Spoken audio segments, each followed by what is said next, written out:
Shalom saudara-saudari, bertemu lagi kita di dalam Rhapsody of Reality.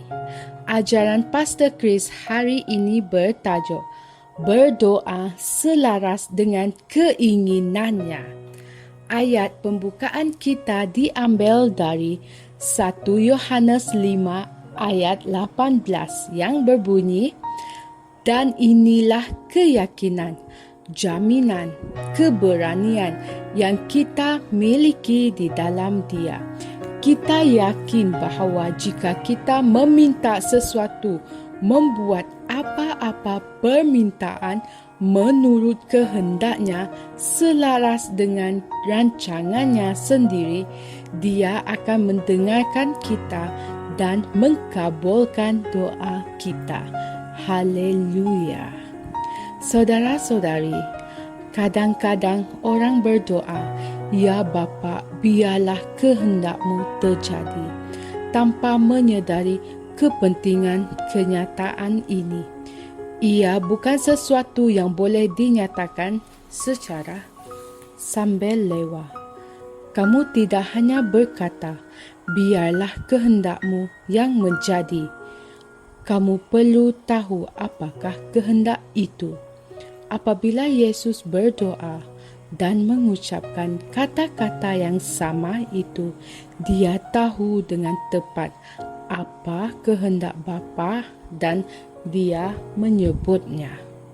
Terdapat perbezaan di antara kehendak dan keinginan.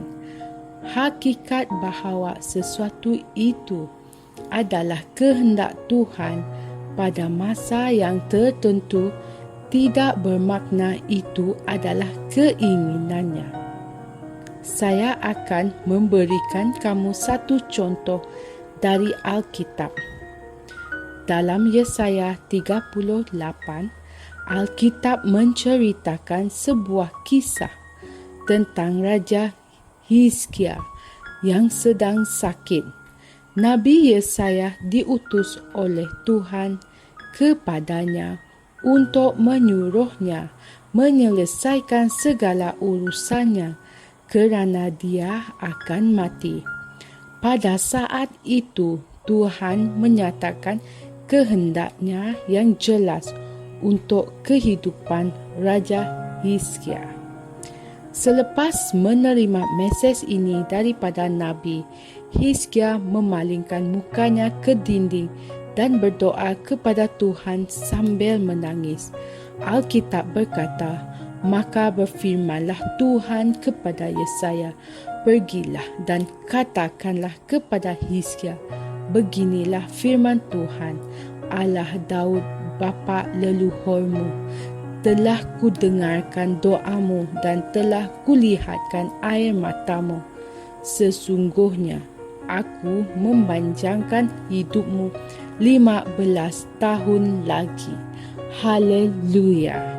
Saudara-saudari, apabila Hizkia diberitahu bahawa dia akan mati, jika dia menjawab, "Jadilah kehendak-Mu, ya Tuhan," dia akan mati. Tetapi dia tahu itu bukan kehendak Tuhan untuk dia.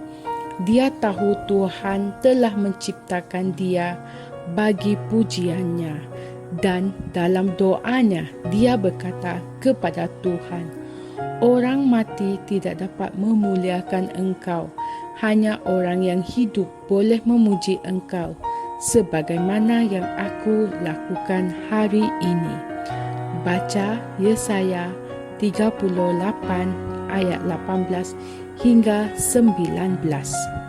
Saudara-saudari, apabila kamu berdoa tentang kehendak Tuhan dalam sesuatu perkara, ketahuilah sebagaimana konsistennya perkara itu dengan perwatakannya. Hanya dengan itu, kamu akan tahu cara terbaik untuk berdoa mengenainya. Misalnya, dalam Perjanjian Lama, Tuhan memimpin orang Israel dalam beberapa pertempuran dan peperangan bagi pihak mereka. Namun Alkitab memberitahu kita Dia adalah Tuhan damai sejahtera. Dia lebih dikenali sebagai Tuhan damai sejahtera berbanding dengan nama yang lain dalam Alkitab. Ini menunjukkan kepada kita keinginannya. Apa yang dia inginkan sebenarnya adalah damai sejahtera dan bukannya peperangan.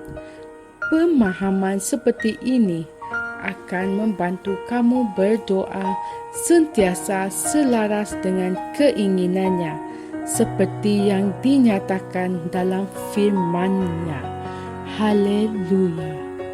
Saudara-saudari, mari kita berdoa. Ya Bapa, aku diilhamkan oleh kebenaran dari firman-Mu, kasih-Mu dan kebaikan-Mu yang kekal, yang menyampaikan keinginan-Mu untuk kami menjadi lebih makmur dan sihat sebagaimana jiwa kami makmur. Bahkan sekarang, keyakinanku diperkuatkan untuk berdoa kerana aku tahu bahawa ia merupakan sukacitamu untuk mendengar dan menjawab doa-doaku. Sukacitaku penuh hari ini, yakin akan kasih dan kuasa-Mu yang bekerja di dalam diriku. Dalam nama Yesus. Amin.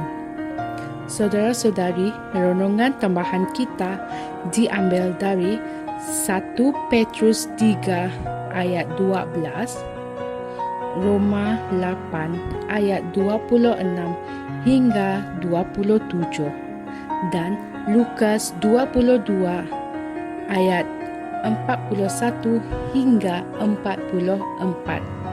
Sekian perkongsian saya pada hari ini. Sehingga kita bertemu lagi pada hari yang lain. Kami percaya saudara-saudari semua telah diberkati dengan perkongsian firman dari Rhapsody Reality. Bagi sesiapa yang ingin menjadikan Yesus Kristus sebagai Tuhan dalam kehidupanmu, kamu boleh mengucapkan doa ini bersama dengan saya.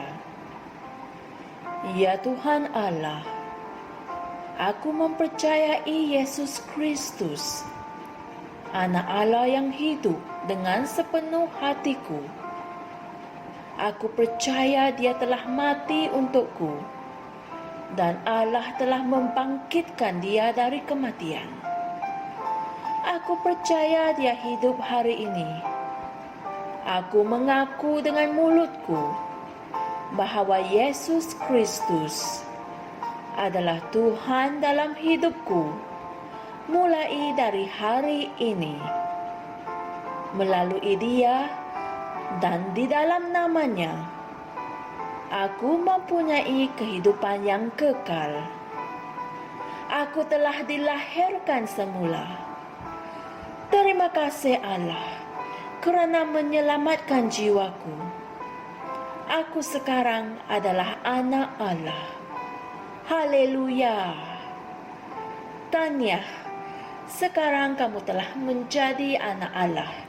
Untuk apa-apa sebarang pertanyaan atau untuk mendapatkan lebih banyak maklumat mengenai bagaimana untuk bertumbuh sebagai seorang Kristian, anda semua boleh hantar mesej di akaun Facebook kami atau email kami di tni.msia@gmail.com.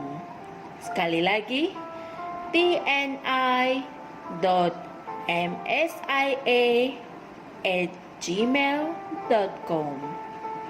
Tuhan berkati anda semua.